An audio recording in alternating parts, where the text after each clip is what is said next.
In my previous lecture, I discussed Entamoeba histolytica in detail, and I told you that it is very, very important from your examination point of view. You get a full question, an SEQ on this topic, and basically you're asked about its pathogenesis and its lab diagnosis. Today I'm going to move on to the free-living amoeba and the flagellated amoeba. Now the first one is Naegleria fowleri, and this, as you can see here on the picture, that you can see the trophozoite which is flagellated. So it is a flagellated amoeba responsible for primary amoebic meningoencephalitis. This condition, PAM, is acquired by people who are swimming in the lakes contaminated with this parasite, and there is nasal contamination of these swimmers, resulting in the organism going to the nasal, getting attached to the nasal mucosa, passing through the cribriform plate via the olfactory nerves. It is carried to the olfactory lobe, and there it is going to result in purulent meningitis and encephalitis. And this condition later on results in acute hemorrhagic necrosis of the brain. The second is acanthamoeba, which is a free-living spiny amoeba. If you look at this picture, you can see the spines over here, and it has these pseudopodia. And this amoeba is responsible for keratinitis, which is inflammation of the cornea and corneal ulceration. Now, the people get this infection or acquire this infection when they swim wearing lenses. With the lens, the trophozoites are going to stick to them, and then they are going to go to the cornea, leading to inflammation and corneal ulceration. Use of homemade saline for lenses can also result in this infection because the saline readily gets infected with acanthamoeba. The second condition associated with acanthamoeba is granulomatous amoebic meningitis, or GAM. This condition is basically CNS infection, which occurs secondary to infection elsewhere in the body, and the trophozoite is carried by the bloodstream to the brain, where it is going to produce a chronic inflammation which is known as granulomatous amoebic meningitis, and this is mainly seen in immunocompromised individuals. This is a slide which is showing you both acanthamoeba. This is acanthamoeba, and that's Naegleria, which have these flagella coming out, and acanthamoeba have these spiny processes, and this is the pseudopoda which is coming out of it. Now, as I said, from this portion, you don't get an SCQ, a full question is not seen, but you do get MCQ from this part. And this is the type of MCQ which you see in your exam. A 25 years old swimmer having signs and symptoms of meningoencephalitis. CSF reveals motile flagellated amoeba. Now, motile flagellated amoeba in CSF of patients, or especially swimmers, is suggestive of which of the following? It is Naegleria fowleri. Then we come to the flagellated protozoa. If you remember my first slide, I did show you this, the intestinal flagellates and the vaginal flagellates over there. The intestinal flagellates are Giardia lamblia. Vaginal are very important, Trichomonas vaginalis. This is a parasite which is responsible for sexually transmitted diseases, which is a disease which is known as trichomoniasis. And then we have flagella, which are flagellated parasites which are present in the blood or in the tissue. When they are present in the blood, they are known as hemoflagellates. An example of these are like trypanosomes or leishmania or plasmodium. We will be discussing this in detail as we move on. And today we are just going to stick to Giardia lamblia and Trichomonas vaginalis. Coming to Giardia lamblia, this parasite is responsible for malabsorption syndrome. Again, you're going to get MCQ in your exams. You do not get an SEQ, but you're asked about it in your Viva, table Vivas as well. A 5-year-old child with non-bloody diarrhea, mucus and flatulence, but no fever, and the stools keep floating in the pan, and the patient is suspected of having malabsorption syndrome. So what is the most likely pathogen? Coming to its epidemiology, Giardia is found worldwide. It is mainly seen in the small intestines, in the duodenum and upper part of jejunum of man. Generally people are asymptomatic carriers, but the symptoms appear when there is deficiency of IgA. IgA deficiency results or predisposes the individuals to the symptomatic or clinical condition.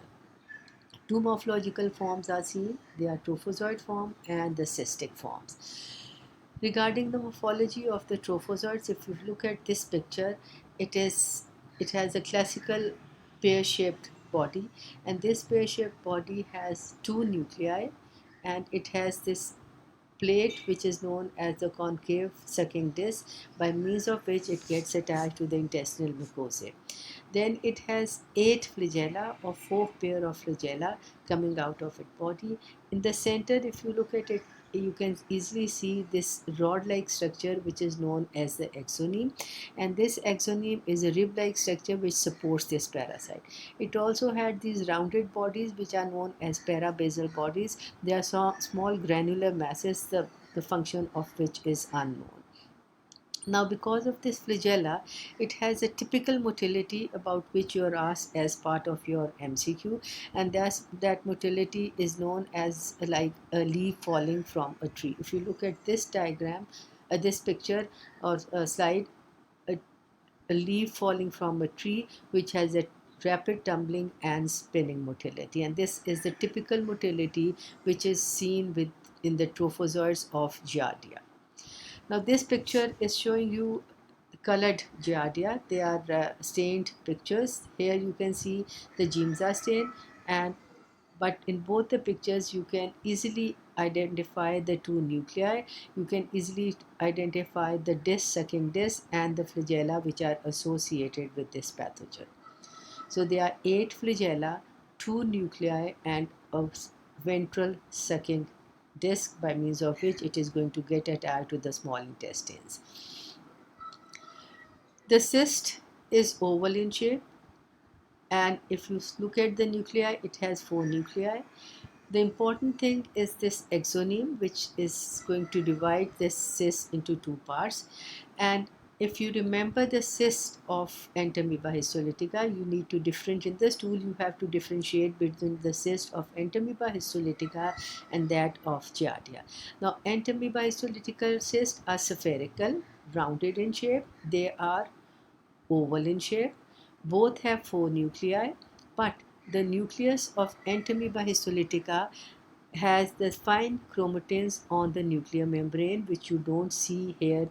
If you look at this picture, this is a colored picture of the cyst of Giardia. You don't see the chromatin here on the nuclear membrane.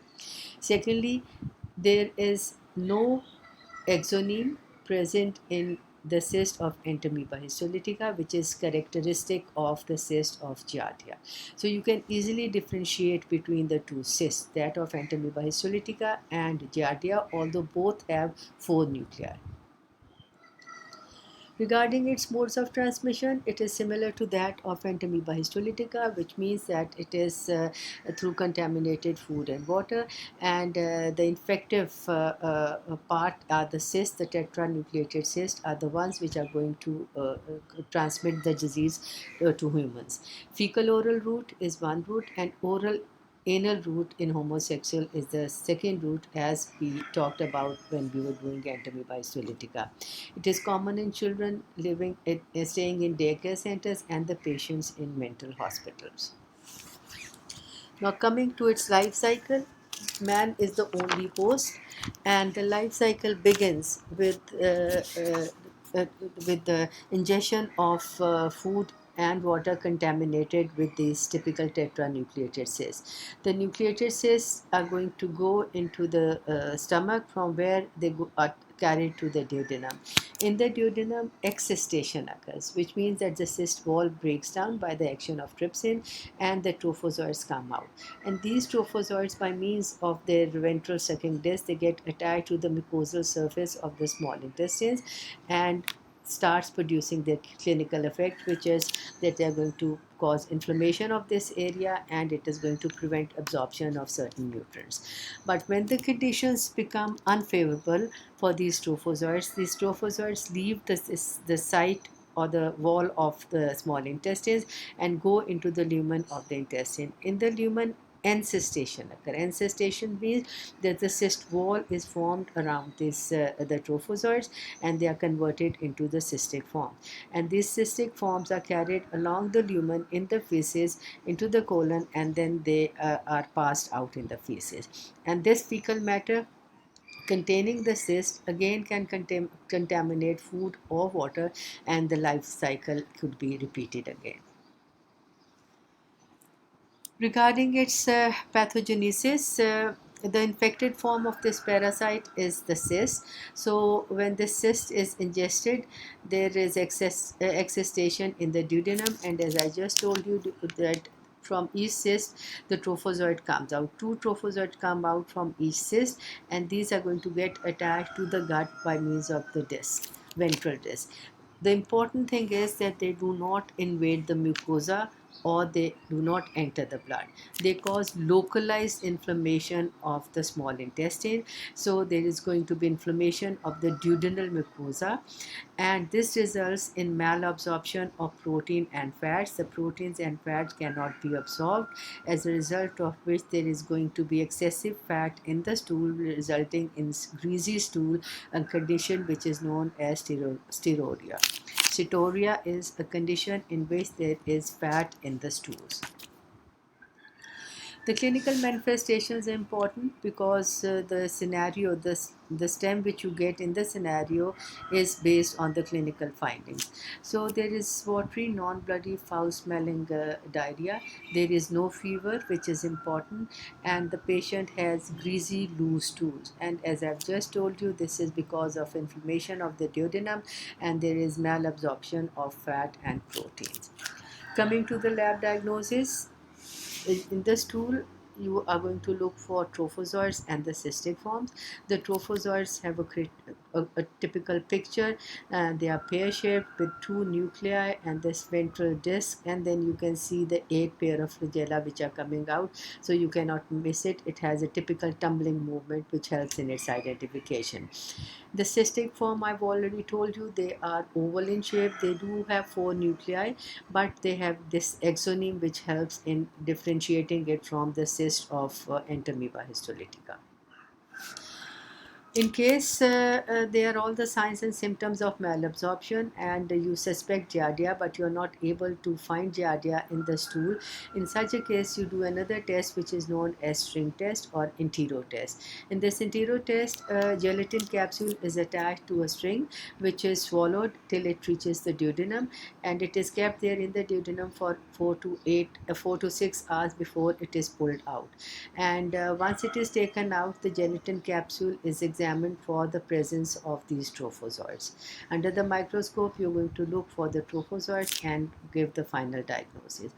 The other method is the ELISA, enzyme linked immunosorbent assay, and that is for detection of antigens, giardia antigens in the stool. And you will be hearing about ELISA every now and then, because this is a very common test which is done in the laboratory for detection of various antigens. Next are the urogenital protozoa, and that is Trichomonas vaginalis. Again, a very important parasite, because it is responsible for a sexually transmitted disease which is known as trichomoniasis. Now, you are not going to get an SCQ on it, but you will definitely get an MCQ on from this part or from this parasite. A 30 years old female presenting with vaginal pruritus, foul smelling venous discharge, and wet mount of secretion shows a typical jerky motility. Organism which has a jerky motility, and when you culture this the discharge, it is negative for bacteria. So what is the most likely causative agent? Trichomona vaginalis is only present as trophozoite. Now this is again one of your very important examination viva question. Trophozoite forms, no cystic forms are seen with Trichomonas vaginalis, and this is seen in the urogenital tract of both males and females. It's a flagellated protozoa and it is sexually transmitted. Now, both male and females can be infected with this protozoa. Men are mainly asymptomatic, and female can present with various signs and symptoms, like they could be excessive vaginal discharge, pruritus, etc. In females, the vulva, vagina, and cervix are the site's primary location for these parasites. In males, it is seen in the prostate, seminal vesicles, or in the urethra. Regarding its structure, the trophozoites are pear-shaped. It has just one nucleus, but it has four anterior flagella and one posterior flagella. Beside this, it has this undulating membrane which extends to 2/3 of its length. Now you can easily differentiate this trophozoite of Trichomonas from that of Giardia, which has number one, two nuclei, and number two, it has eight flagella. In this case, they are four anterior and one posterior flagella. And thirdly, it has this undulated membrane which was absent in Giardia. The clinical manifestations in female, as I just said, there is excessive vaginal discharge, which is greenish and can be foul smelling, and there is localized itching and burning. Males are mainly asymptomatic, however, 10% may present with urethritis or discharge or dysuria. Lab diagnosis is very simple. You're just going to get in the lab, and you get vaginal secretion or urethral secretion. You can put a drop of that secretion on a glass slide, put cover slip on it, and examine it under the microscope. This is known as wet mount of the specimen.